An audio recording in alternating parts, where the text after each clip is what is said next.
Hello, good evening. I call this meeting to order at 6:00 p.m. We have three of us here physically. We have Ted Gergen, Nick Poloni, and myself, Dana Powers. Remotely, we have Steve Brown and Jack Nicolai. Nobody's absent. We have Dr. Valenza with us. Is there anyone? Then nobody remotely. And then if you're a visitor, you're in the LGI. I'll take a motion on the agenda from somebody. Move to approve the agenda as presented. So moved. Second. All those in favor? Aye. Aye. Jack. Okay, Steve. Aye. Ted. Aye. Nick. Oh, aye. Dana. Aye, and motion carries. So the first item on the agenda, obviously it's a little bit late to be doing in determining collective bargaining agreements, but because of the way in which our insurance comes in, you almost have to settle that out before you can look at what increases. We did get some increased revenue from the state at about $204 per pupil for a total of $192,000, but we're also facing a decrease of 76 pupils. We've had close to $350,000 of pandemic-related costs to offset and help us with class size, additional technology, personal protective equipment. We did not require our staff to use FFCRA for school-related COVID leave, and that's important because then in many cases we actually end up paying a substitute, so there are multiple, then kind of double the payments when it comes to that. And then we also, just in terms of talking overall, we offered this year some increased flexibility with sick/emergency days. We met with the union and came to agreement tentatively, asking the board to approve tonight.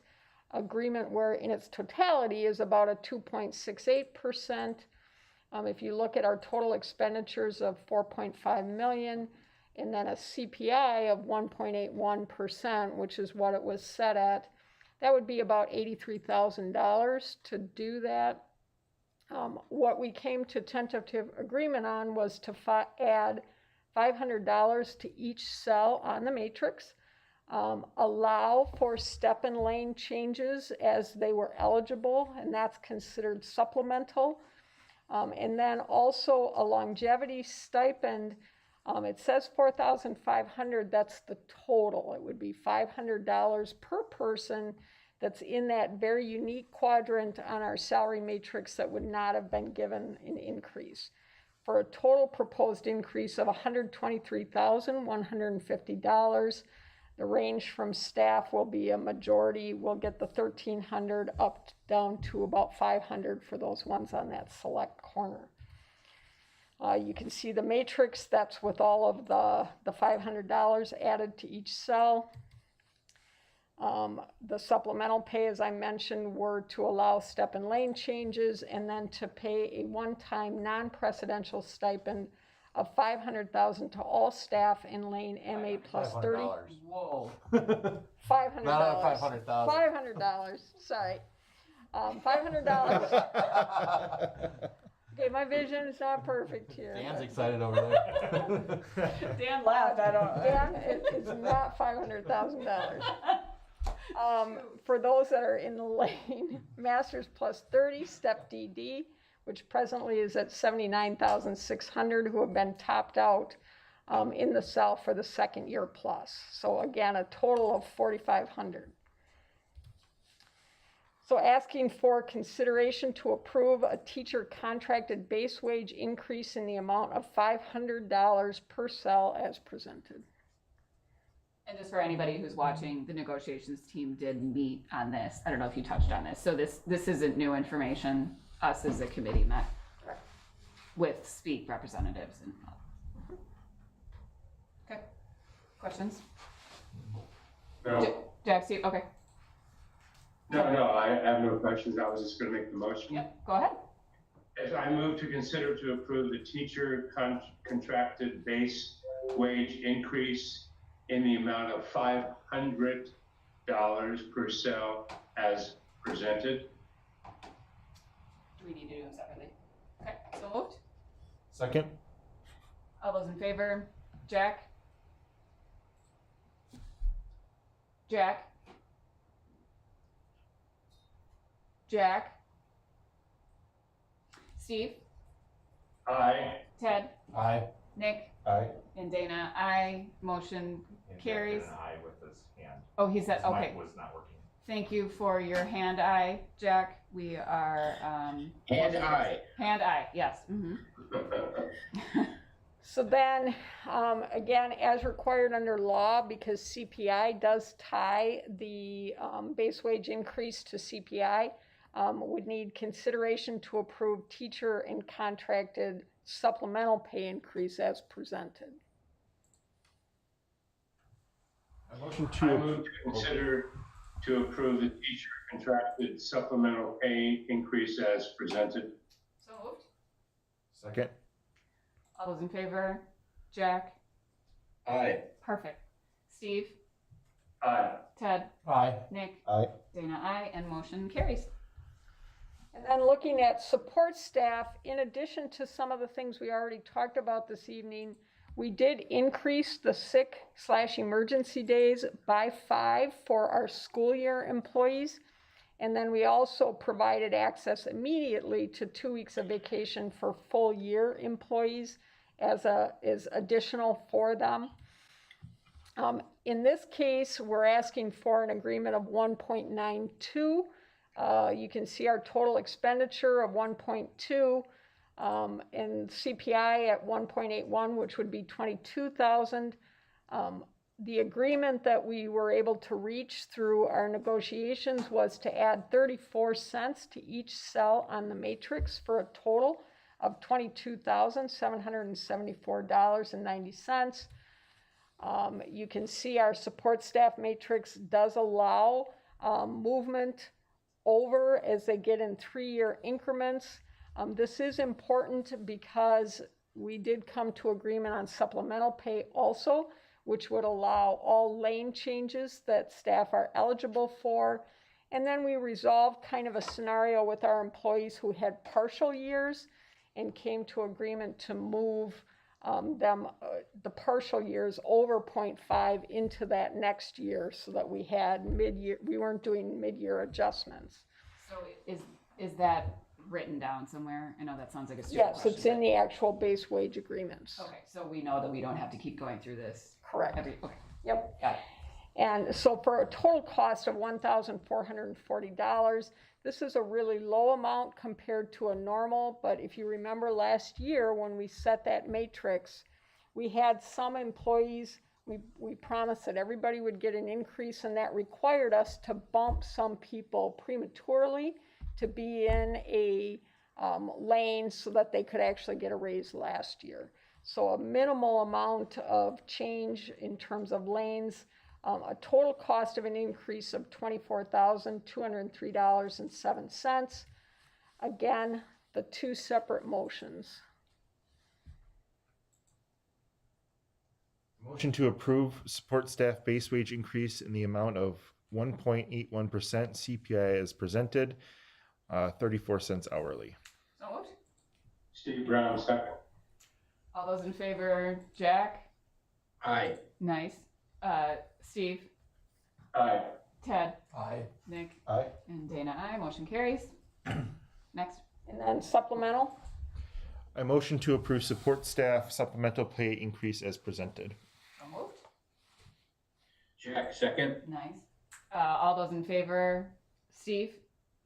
Aye. Jack? Aye. Ted? Aye. Nick? Aye. Dana, aye. Motion carries.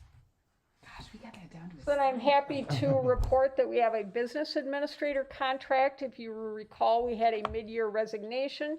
We're offering the contract to Marquez Guzman, who is presently the finance manager at Greendale School District. Prior to that, he was a finance analyst for Seton Catholic Schools, a budget analyst for Milwaukee Public Schools. He has an MS in education from UW-Whitewater, as well as business manager certification, and a BS in economics and psychology from UW-Madison.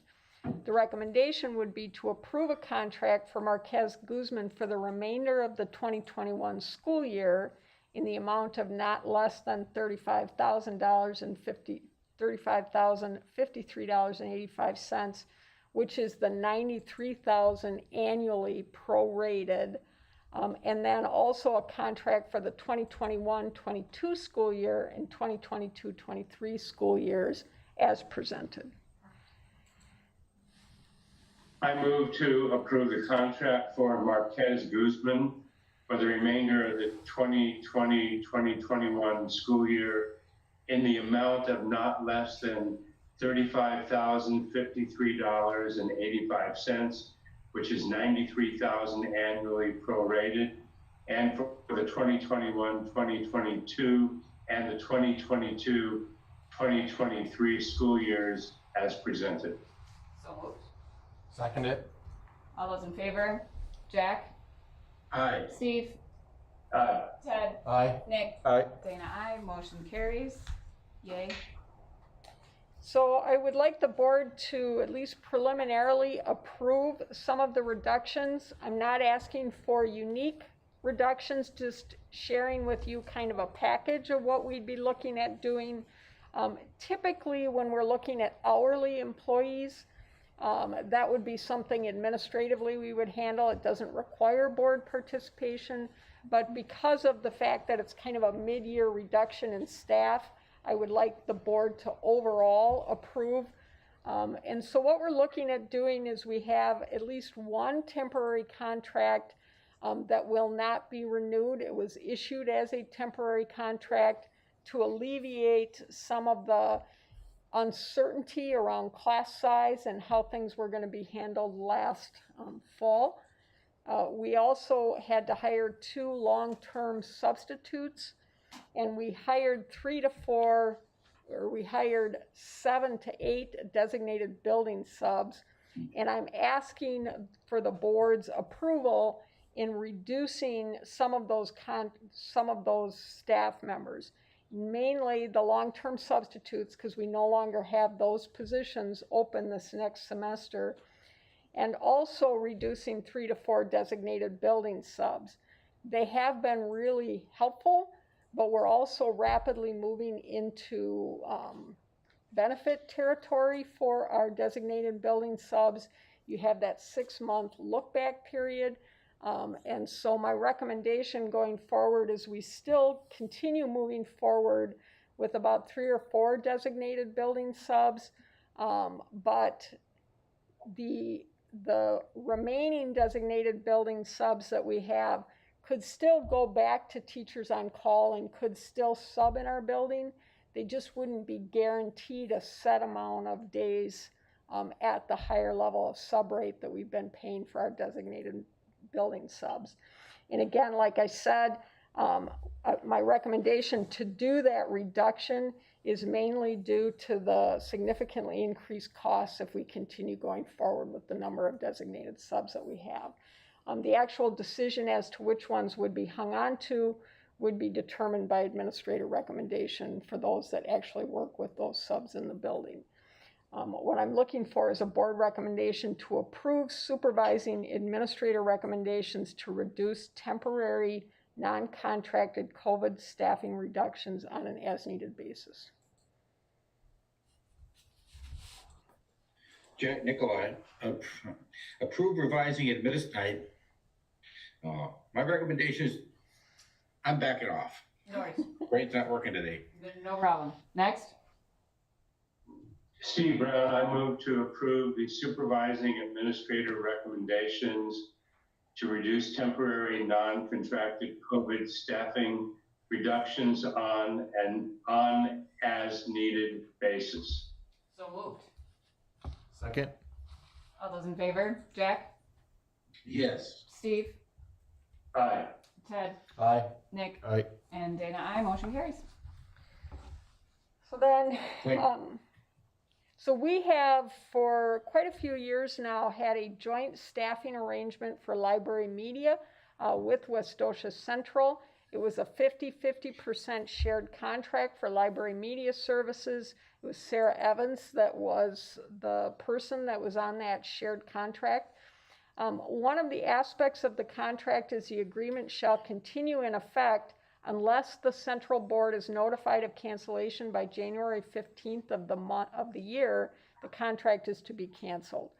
I am proposing and have been working with my staff on posting for a full-time library media, but also literacy intervention specialist in reading instruction. So focusing again on students that are the age of the students in our building, trying to look at making our libraries more of an intervention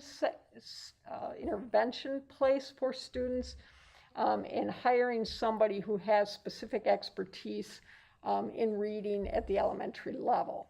We already have one media specialist. This is just going to give us two. Or...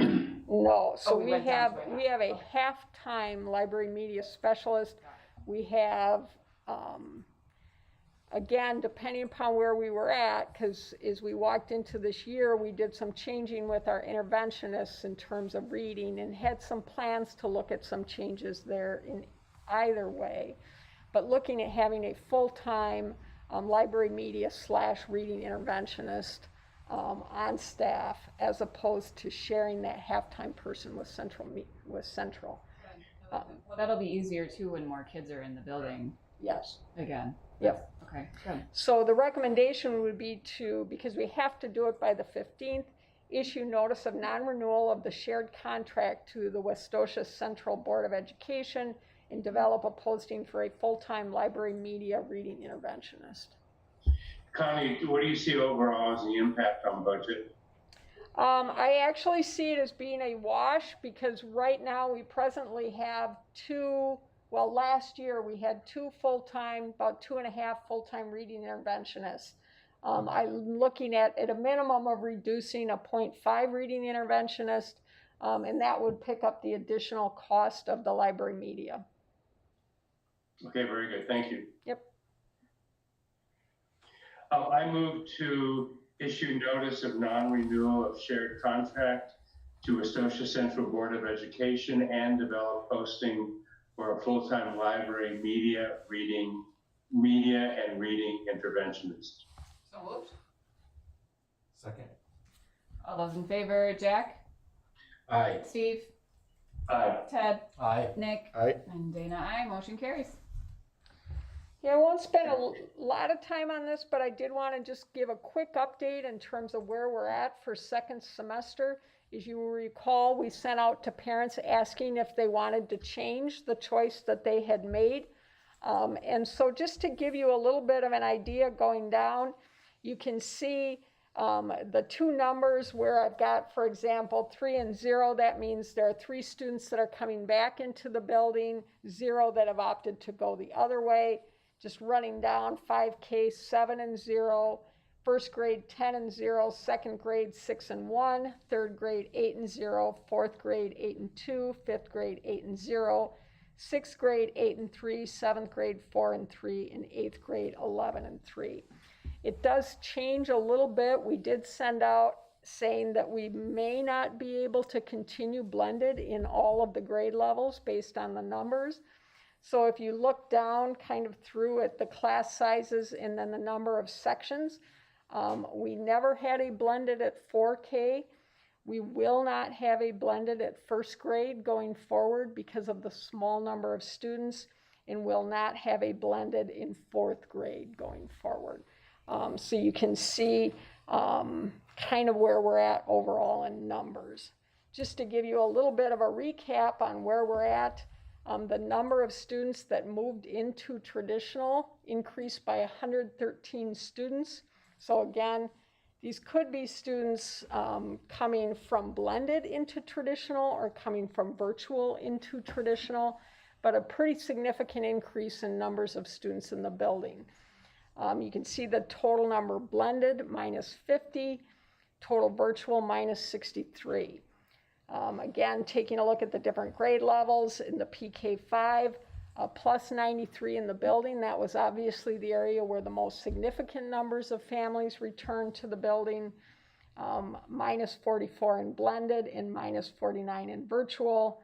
And then going down to middle school, plus 20 in the building for traditional, -6 in blended, and -14 in virtual. So not quite as significant of a change there. But overall, on Monday and Tuesday, we'll have an additional almost 60 students in the building, and on Thursday and Friday, an additional 114 students in the building. Any questions on kind of where we're at planning? Were the teachers happy with any of these changes? How was the overall? We worked with the different teams to kind of come to where we're at. I think it's always complicated when you let parent choice kind of dictate how you're going to do that, because you don't know how that fallout will be. But I think for the most part, with a few exceptions here or there, our staff is pretty happy with that. We have continued to let our staff choose in terms of whether they were willing to do the virtual or willing to do the blended in those cases. So we have not, if we had a case where we didn't have someone step forward, it was always a case of if somebody volunteers, we'll accept that. If not, then we'll have to make a choice. But we've never administratively had to go in and make a choice on those things. So again, I think we're pretty well set for second semester. Just in terms of the direct COVID, we've had a little bit of an increase this week. I think some of that, some people would attribute to perhaps some New Year's Day gatherings. And so we've had 3 homerooms placed on. If you've kind of been following, they're not our building, but Kids Club did close down, and that resulted, they had a staff member, and that resulted in 46 students put on quarantine. So that will significantly increase the number of our students in online instruction in the next couple of weeks. We're hopeful that this is just kind of a blip, and we'll go back to having, much more positive numbers in that area. But it definitely is something that bears some thinking about. We spent a little bit of time today talking about, obviously, we've seen some fallout from New Year's Eve gatherings. We're concerned going forward with Super Bowl gatherings. And so I'll be sending out, notices to families about how important it really is that if we want to keep school open, that people avoid those kind of gatherings that result in those types of This is terrible. positive. The Super Bowl. February 7th, I Weeks from think. now? Okay, so Yeah. Yeah, so just as a little reminder, we'll be sending something out anytime families and groups get together. We definitely have seen a little bit of a surge in terms of the number of positives that we have. So it's been our goal. Connie, Yeah. with these increases, these increases for Monday, Tuesday, and Thursday, Friday, I assume these numbers have also been reported to food services in terms of making sure that they're prepared for this, right? Yes, and we're working through exactly, we're going to have to do a little bit of kind of tweaking around schedules to make sure we continue to maintain social distancing for students when they're eating lunch, going on recess, and all of those types of things. But we're definitely in the process of kind of rearranging and tweaking to make sure that we're still able to maintain safe environments for our students. Okay, very good. Thank you. Great. All right. So, Steve, do you want to send us into Sure. close? Sure. I move that we go into closed session based on Wisconsin statute 19.851C, considering the employment, promotion, compensation, or performance evaluation data of any public employee over which the governmental body has jurisdiction or exercises responsibility. The closed session will be held in the large group instruction room, and this will be dealing with non-represented and administrator compensation increases. The board will then reconvene in open session to take any action from closed session at that time. So moved. Second? All those in favor, Jack, Aye. Steve, Aye. Ted, Aye. Nick, Aye. Dana, I, and we are in closed. Thank you for joining. so we'll go down.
Hello and welcome back for anybody who is still with us. We're back and open, and I will accept a motion. I move to accept the non-represented and administrator compensation increases as presented. Beautiful. So moved. Second. All those in favor? Jack? Aye. Steve? Aye. Ted? Aye. Nick? Aye. And Dana, aye. Motion carries. Thank you very much. I move to adjourn the meeting at 6:48.